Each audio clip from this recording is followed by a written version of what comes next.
Irme de mis hermanos, compañeras y compañeros, dirigentes sindicales,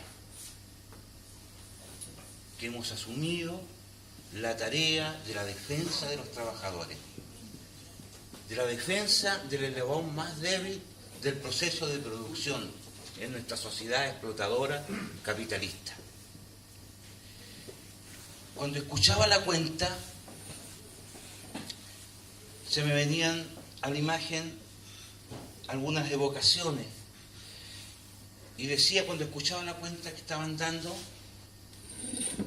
la semilla que plantaron aquellos dirigentes que fundaron la federación, hoy día ha florecido.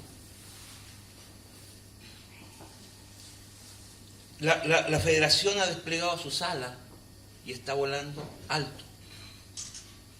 La tarea de la generación de dirigentes de hoy día y las de mañana tienen la obligación y la responsabilidad de mantener ese vuelo alto,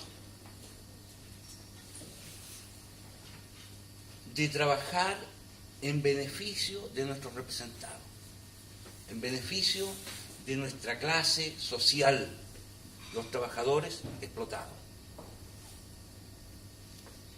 Y quiero recordar, miraba la foto, teníamos el pelo negro, otros tenían más pelo, llegamos jóvenes a esto. Y así han pasado 22 años. Y quiero recordar ese momento cuando se comienza en distintos lugares a gestar la idea de la creación de la federación. Y allí compartimos, olvido el nombre en este instante, de Faría, dirigente de la Federación Constructor Civil, con el cual conversamos para esto.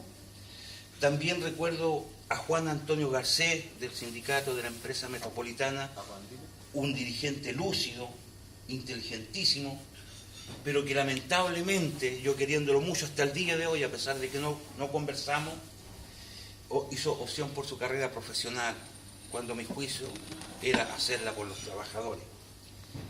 Y recuerdo también cuando llegó a nuestra empresa Hugo Maturana y Humberto Guzmán, también trabajando sobre la misma idea, hasta que se formó esa federación.